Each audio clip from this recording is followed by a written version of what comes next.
Hey, what is up, you guys, and welcome back to my channel, Just Simply Sports here with me. I am Kaja, and if you are new, I welcome you. Please hit the like and subscribe button. You guys, this is like my first official NFL free agency episode, so welcome, tap in, get ready. Now, I'm going to start with the Steelers because you guys know if you've been here on my channel, I'm always shouting, and Russ, we trust. However, it seems the Steelers felt a little bit differently because they wanted to sign Justin Fields, but Justin Fields said, no, no, no, you bench me. I refuse to step foot back in Pittsburgh. I'm going to hightail it on to New York, and he is now officially a New York Jet. I like this move for Justin Fields. I really hope that after his, tenure with the Bears, and then obviously, he had a good start with the Steelers, and then it's like, third time's a charm, right? I'm really hoping that with Aaron Glenn, obviously, defensive-minded coach, they have some talented pieces on that team that you really get a chance to see Justin Fields and what he's capable of. Because we know, I believe he does have talent. I feel like he hasn't really been in the right system with the right coach to really bring it out of him. And I know it's been a few years since he's been in the NFL, you guys. I know, don't come for me in the comments. But I really hope that this time, we'll really get a chance to see, because I know sometimes we think that, okay, well, this person's talented, so because you're talented and you go here, it should just automatically click and we should be able to see it. And that's true for some people, because some people are just elite, have this God-given talent. However, some others, I feel like they need more time to develop and they need to be in the right system with the right coach. So I'm hoping that Justin Fields is one of those quarterbacks and we get a chance to really see what he is made of this upcoming season. I'm excited for him. 2-year deal, $40 million, $30 million guaranteed is a good look for him. It's a good start. So shout out to Justin Fields and New York Jets. I'm in New York, you guys, so I'm looking out for him as well. I'm excited for him. But back to the Steelers. If I'm Russell Wilson, if I'm Mike Tomlin, I'm gonna sign Russell Wilson. I know that may not be a popular opinion, but Aaron Rodgers to me is an absolute no. We know that he's a first ballot Hall of Famer, arguably the greatest talent at the QB position that we've ever seen, right? Depending on who you ask, and that's all fine and dandy. But for me, it's the off court, my basketball, you guys. It's the off the field antics that are a distraction. I feel like the past couple of seasons, it's been more about Aaron Rodgers and what he's doing that's off of the field than what he's doing on the field. It's the time in the cave, it's, I don't know what I'm going to do. And it's the McAfee, interviews. And it's just too much, Aaron Rodgers is not the kind of person to me that likes to have full control, in situations. And Mike Tomlin, I don't think is going to allow for that. And more importantly, can you, at this point where he is right now, can you bring together a locker room? Because I don't know what happened in Pittsburgh last season, but towards the end of the season, the last 5-6 games, it kind of just nosedived down. I don't know what happened. The offensive line wasn't clicking the way it was in the beginning when Russell took over. The defense was not as still as defense like we're accustomed to seeing. It was just a lot going on. Pickens, he had his moves. I don't know what was happening. There was a lot going on in Pittsburgh, and it was not going on in a good way. So I'm just wondering, if you add Aaron Rodgers into the mix, does that make it better as a whole, or is that another distraction? Mike Tomlin, to me, is on the hot seat. I don't think he can afford to have a season where they don't win at least one playoff game. It's been many, many moons since they have won at least one playoff game. And we know that obviously he's a great coach and he's been there for years and he has, regular winning seasons. But outside of that, when owners are paying money, they want to actually contend for a championship. I don't believe any owner is just throwing out money, unless you're Jerry Jones, of course, for the hell of it. You want to win. You want to see a return on your investment. You want fans to be happy. And those Steelers fans are real. They travel wherever, So Mike Tomlin, I don't know. I'm just a fan watching, but I would not bring Aaron Rodgers into that locker room. If you really feel like Russell Wilson is not the guy for you, although he should be. Let me just say about Russell Wilson, you guys, I know a lot of conversation about how they nosedived towards the end of the season, but it was not strictly all on Russell. There were some things that Russell could have done better, obviously, but, George Pickens, he got hurt, that was a problem. TJ Watt disappeared. I don't know what happened to him those last few games. He was just non-existent. The defense wasn't the same defense. The O-line needs a lot more going on. I am glad they have DK Metcalf with George Pickens. If he decides to sign there, they sign him and he stays. But at the same time, George Pickens likes to always have the ball thrown to him. Now with DK Metcalf there, you have to share. It's not going to be all about you, or even DK Metcalf. Obviously, you want to have a nice little 1-2 punch. So when you have someone like George Pickens, who to me comes across like if I don't get the ball, I have attitude. I'm not gonna, play my best at times. Obviously, we know he's talented, but that temperament, that attitude, that off and on thing is a little bit immature. At times I call it lack of maturity. He has some growing to do. I don't know how that's going to work, really and truly. We know that Russell Wilson has a relationship with DK Metcalf. Obviously, Russell's married to Ciara, and they set him up with his current girlfriend, Normani, who used to be in Fifth Harmony. She's now a singer, pop star on her own. Beautiful couple, by the way. So they had that, relationship there. And when you have a QB, receiver, relationship, obviously that's a great start, right? You have to worry about that. And obviously, Russell and George Pickens, they were good too together last year, aside from him having his little attitude, but they were a good fit. So I would hope that they would bring Russell Wilson back. And I really hope, no matter who you bring back, because they're both older, it's obviously going to be a bridge quarterback, right? You're not going to sign Russell Wilson, respectfully, and I love Russell Wilson. You're not going to sign for another 4 or 5 years. He is getting older. Aaron Rodgers is already older. You're not going to sign for another 4 or 5 years. So whoever you're bringing in, you're trying to win right now, I'm going to assume. And I think that you want to get the best you can out of a quarterback, and then you want to bring somebody else in. If I'm Mike Tomlin, I'm an organization, I'm keeping Russell, for the next 1 to 2 years maybe. And I'm looking for, my actual face of my franchise to learn from obviously Russell Wilson or Aaron Rodgers, if Aaron Rodgers decided to go that way. And I want to make sure that I'm setting myself up for the future, because what they have right now, it's a lot going on. And they need a lot more, I think, in my opinion, than DK Metcalf. I know everybody's excited about him and George Pickens and how that duo could look, but they still need a lot more for that team to really contend to win a championship. You in there with Lamar, I mean, come on, really and truly, you're going to have a lot to take down Mr. Jackson and that Ravens team, who's going to be, in my opinion, I think they're going to be ready to come back and really make some noise because of how they had that exit in the playoffs. You know what I mean? That 2-point conversion still stings. It still stings even for me. Now, if you're looking at my face right now, you're like, what happened? She was happy a second ago.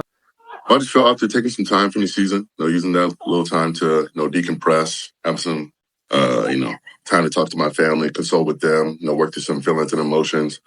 And also speaking with, management at the Browns, I just feel like, this current time, I don't feel like, our future is aligned with winning right now. And that's what I'm looking forward to do at this state of my career. Myles Garrett. I am disappointed in a sense, because I really believe that he wanted to win or contend for a Super Bowl, really and truly. But you went ahead and you signed a contract. I'm not mad at the money. The money is rightfully deserved, rightfully earned. But for me, if you wanted to contend for a championship, and you were just saying this a few weeks ago, why did you resign all the way to 2030? It's 2025. That's 5 more years of your life.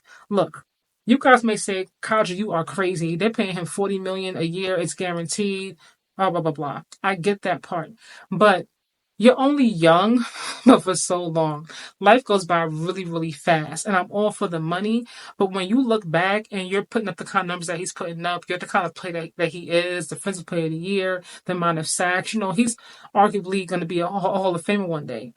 When you look back, and when he looks back, I just really hope that aside from the money, he's like, man, he doesn't have any regrets. I should have known when I had the chance, gone somewhere else. If I'm Myles Garrett, respectfully, I am doing my best to push myself out of Cleveland, because I'm going to assume that maybe he has some inside information that we don't have. Maybe they're going to bring a Shador or Cam Ward in, and that's all great. But he's here to win now. You know what I mean? I'm not here to help you guys rebuild or build a program when I'm already at the peaking. You know what I mean? I'm peaking at the top of my game. I'm trying to win now. As you're only going to get older. This is a young man's game. NBA, NFL, NHL, whatever it is, it's a young man's game. And we know how they love you when you're when you're young, you're an asset and you're knocking down, you're getting your sacks and everything else, and it's all good. But the minute there's some slippage, it's all right. You're booted up out of there, look at Cooper Kupp. I know he's been injured. I'm just saying, but he's so talented. They got Puka Nacua, and now it's bye Coop, thank you for your time and your services, but we're gonna move the heck on. So I get him getting his money. But at the same time, I'm like, do you want to contend? Do you want to win? really and truly, and how soon do you want to win? Because 5 years from now, that means you're 5 years older. And are you going to still have the same amount of sacks? Are you still going to look the same? Are you still going to be the same defensive player? I mean, assuming that he stays healthy, you know what I mean? No injuries, obviously, but assuming he stays healthy, how does that look for you? As you can see from that tweet from Micah Parsons, he's like, yeah, show me the money, okay? Because I am going to be running to the bank. I know he is excited. That tweet says everything to me because yesterday's price, it is not today's price. Myles Garrett reset it 40 million. Michael Parsons said, say what? Oh, okay. So 40.5, 41, 42, somewhere in there. Okay. I can do it. I can deal with it. You know what I mean? I'm like Jerry Jones. I feel like he's. I don't know what it is for him to be the richest franchise, right? Worth 10 billion, probably a little bit more now. He makes these, I don't know, crazy choices when it comes to, free agency, off season. I'm just like, you gave Dak 60 million, and you waited so long to give him his money. You waited so long to pay CD his money. Now you're waiting for Michael Parsons. I'm like, if somebody else who's a non QB gets paid more than Myles Garrett, you're gonna have to pay him more. You know what I mean? Like the price is just gonna keep going up. Like you knew you wanted to keep Michael Parsons. I'm assuming you wanted to keep him. And obviously he doesn't have some of the same awards that Myles Garrett has. But if you look at compare their first like 4 years, each of them, like Michael Parsons, you can see how he's rising, like how his star is ascending. Like obviously, like you got to pay that man. You got to pay him. And Michael Parsons can afford just to chill and relax and wait for the money because he knows that if he's not going to get paid in Dallas, he damn sure can go get paid someplace else. And I'm thinking to myself now, you'll have Dak on your payroll, right? Dak obviously 60 million, CD's over 30 million. Michael Parsons is going to be over 40 million or close enough to it somewhere in there. I'm like, so you have all that money locked up in just three players. What about the rest of the team? Because you need some other pieces to contend for a championship. There is no way around it, really and truly. So you have all this money locked up into three players because you waited so long to pay them, and that's on you. It deserved it, so it is what it is. Dax will be question mark 60 million. That's all you ask, right? But nevertheless, that's what he got. So, well, how do you build for the rest of the team? That's what I'm wondering. Because you paid Dak 60 million, and if you're not going to set him up for success, then we can't always blame Dak for not being successful in the playoffs. Because the past couple of seasons, I'm like, Jerry, what are you doing? You're not bringing anybody else. You only have CD. You got to have more than just one. Oh, come on. And as awesome as CD is, I think he is extremely talented, obviously a superstar. But you need more than just CD. All these teams that are contending for championships, the Lions, the Vikings, I think Josh Allen, is him and James Cook have been doing their thing, you know what I mean? But for the most part, a lot of these teams are contending the Eagles, their offensive line is just all kinds of weapons, you know what I mean? So if you want to actually contend for a Super Bowl, a championship, then how you gonna help Dak out? You gotta have more than CD. You gotta have more than Micah. And if you're paying them all this money, then how does it work out for everybody else? Because you like to do pretty much, you like to draft into the building. Like you don't necessarily do like a lot of trades. I know this, and that's fine. But you're not even doing that. So, what is the goal? I'm trying to figure out for the Cowboys. What do you guys think, though, about the Steelers, about the Cowboys, about the Myles Garrett, situation? Would you have taken the money, or if you're Myles Garrett, would you have taken the money, or would you have taken the money and gone someplace else where you could actually contend for a championship? Which one is more important to you if you are Myles Garrett, you guys? And I cannot close without saying, shout out to my quarterback, Josh Allen, $330 million 6-year deal, 250 million guaranteed. He deserves every single penny, penny, penny, penny, penny. I love me some Josh Allen. You guys notice he's my MVP. I said this all season long, my MVP, and he got it rightfully so. I'm so excited for him, so happy for him. I'm just wondering now, when you're paying him that kind of money, does it lock up too much of that cap space for you to bring other weapons in? Because you got to have some help on the defensive side. You release Von Miller. I understand why. But you got to have some other weapons come up in there to help my guy Josh out. At some point, that defense, especially when it comes to the playoffs, they give too many points. Too many points, especially in the playoffs when it matters the most. They need some help, especially on the defensive side. Josh, James Cook, Keon Coleman, and the rest of the crew. We got it on the offensive side. We got it. But what do you guys think though about Josh Allen's new deal and what's going on with Patrick? I mean, what's he going to get next, right? Because it's just jumping up. It's just money just going out. Money is just going out. Money Monday, you guys. Let me know in those comments. And of course, I'll see you in the next video.